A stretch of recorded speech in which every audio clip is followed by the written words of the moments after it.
Cats can be suspicious little creatures sometimes, can't they? And it can be hard to gain their trust. But when you do, then the rewards can pay off massively.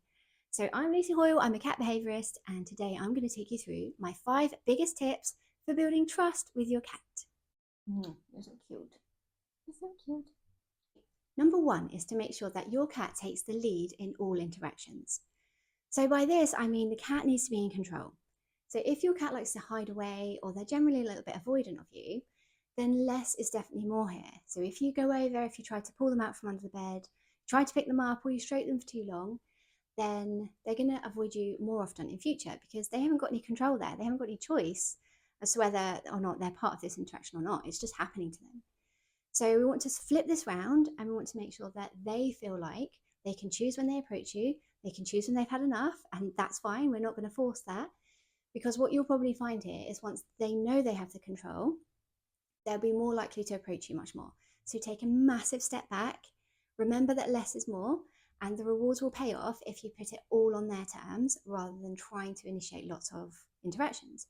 This may not be something that you have to do forever, because once you've got that bond, then you know how much stroking they like. You know if they're okay having a little stroke on the head. So for Fig, I often invite him for a stroke. I just hold my hand out. He rubs his face on my hand almost every time, which is adorable. And that's what I would recommend people do every time when they meet Fig. Because we have that trust and that bond, I know I can just stroke him on the back of the head and he will like it. So we have that relationship. When new people come into the house, I've seen them reach straight down for a stroke without giving him that time and that invitation to be like, do you want a stroke? And then he hasn't liked it. He's like whipped round and he might try to like nip at their hand, or he just runs away and he avoids them. So it really pays dividends to offer them the invitation to be stroked and to give them that choice to say no. So that is definitely the very first step in trying to improve that relationship and grow that trust between you. Secondly, is you want to show your cat that you're not a threat. So this is all about your body language and your behaviour. So firstly, if you're looking to spend time with your cat, then come down to their level. So when I go and see cats in their homes, I'm always doing the consultations out on the floor because I don't want to loom over them. I don't want to scare them and I want to be on their level. So come down to the floor. Also, we want to make sure you're being calm, quiet and still, because any loud noises, any sudden movements, then you're going to come across as unpredictable and they don't know what to expect from you. So your phone is your best friend here, because you can just sit on your phone and you are being calm and quiet and you can just scroll through, or you can read a book and just spend some time there. This will create the perfect environment for your cat to approach you in their own time. Once they do, then be mindful that they're not suddenly going to want to feel like a deer caught in the headlights. You don't want all the attention focused on them. So continue to just ignore them, do whatever you're doing, let them approach in your own time, and be very careful and controlled around them. If you do make eye contact with them, then blink at them slowly. So if you're an experienced cat owner, then you'll know a slow blink is a way of telling your cat that you're not a threat. So when I go and visit cats in their home and it's a super scary cat who really doesn't trust me, I might do like 20 of these blinks in the space of 1 minute and I look so silly. But the moment they give me that blink back, because I'm desperately trying to tell them, I'm not a threat to you, I'm not going to hurt you. The moment they blink back at me, I can breathe a sigh of relief. And the same for you. Like if you blink at your cat and they blink back at you, then you know you've got a little in, that trust is starting to build and your cat knows that you're not a threat. And the same back, you know that that cat's not going to hurt you and that you're okay.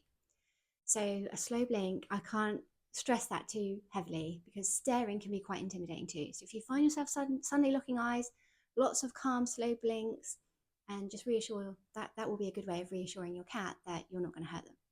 Other than that, the first time they come out and approach you, then don't try to stroke them, don't try to pick them up. Take it back to set 1 where they're initiating all the interactions. So hold your hand out towards them carefully and slowly and see what they do. If they shy away, then it's going to take longer. If they come and approach you, you can give them a couple of seconds stroking and see how it goes from there. But we're all about creating this really positive environment where they're in control, there's nothing scary. We're really building their confidence and getting them comfortable to approach you. Number 3 is to make sure you're listening to your cat and responding to their body language. So this is so important for those moments where you're trying to build that relationship, but also for the rest of the time, when your cat walks past you in the living room or you're putting their food down. Anytime you see your cat showing signs that they're not comfortable, So the ears going back, tail starting to swish, fur rippling on their back, or them just avoiding you, walking the other direction, or leaning away from you, then you must listen to that. Don't push it. Take that as a sign of your cat's had enough, and make sure that next time you interact with them, they are in a more positive state. So running over to you with their tail held high, approaching you rather than avoiding you, and they're just in that sort of relaxed, comfortable state. Because what you'll find is if you ignore these, I don't want to say warning signs because they're not warning you of anything, but if you ignore the signs that they're not happy and comfortable, and you still pursue it, you still pick them up, you still try to stroke them, then we're actively breaking down that trust. They know they can't trust you. They're trying to tell you something and you're doing the total opposite, or you're ignoring that. So this one's massively important and something I would take on board for like 24/7 time with your cat. You must listen to them. Whatever they're trying to tell you, you have to take it on board. Number 4 is to set up your cat's territory to help build that confidence. So for me, this involves two things. It involves high places and hiding places. So the high places really bring them out of their shell. It really does build confidence because a ginormous cat tree in the corner of the room means that they can keep an eye on their territory from a safe place. And if someone approaches them, they've got that option to sort of stay up high in a vantage point. They don't feel like they're going to be loomed over or picked up. They just feel much more confident and much more open to an interaction with you. So keep this in mind and give them those opportunities to get up. Like cat trees are amazing, shelving's good, the backs of furniture. And I would also say with this, make sure that it's easy for them to get to. Like there's no point having a ginormous cat tree at the other side of the house if your cat is hiding under the bed upstairs. Make sure it's nearby and they've got those options to go and hop up to the top. So that's really important. Also, hiding places are important too, because what we want to make sure they know is that if they get scared, they always have a safe place to go back to.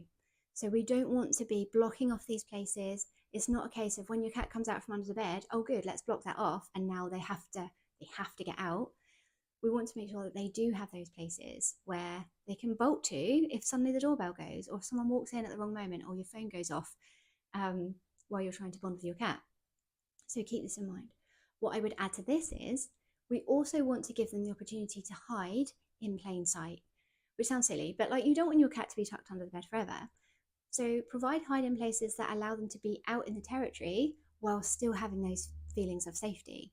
So things like putting a tablecloth over your dining table will really help because the chairs underneath become little hiding places. So they're out in the dining room, they're there. They're not tucked away under the bed, just a little pair of eyes. So, but they're hiding and they're safe from anything that's there. So again, cat trees are great for this because sometimes they have those little cubby holes where they can hide inside. But you can be creative, like have curtains that go down to the floor or pull the curtains across a little bit on the windowsill so they can tuck themselves behind. A cardboard box works really well for this, and you can seal it up and put a little hole in it so it's not just open and the whole side isn't open, it's just a little hole. So be creative, think about what your cat likes, but give them those opportunities to feel like they're really safe when they are still out and about in the rest of the territory.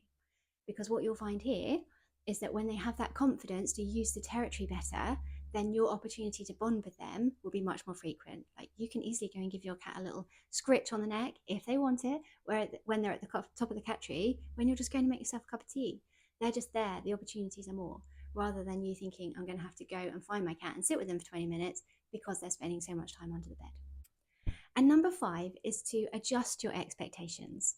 So I'm not saying lower, I'm saying adjust, because you might not have a lap cat, and that's fine. You might not have a cat that's ever going to be at the point where they love being snuggled and picked up. And just because they don't like that, it doesn't mean that they don't trust you. It just means that they're not used to it or they don't like it, and that's fine. So appreciate the small things that they do give you, like the little head bumps they give you, when they do wind around your ankles, when they paw at your face when you're trying to record videos, Fig, or trying to write emails. Like those little things are just as important as those bigger things, like sitting on your lap and letting you pick them up. So much of building that trust with your cat is understanding the little individual that you have on your hands. Like you know what their vices are, you know what upsets them, you know what they're happy with, and you know what level of physical attention that they like and what they don't like. If you can take this on board and not push for those things that they may not be ready for, then you're going to be doing a great job. And the trust between you is just going to grow.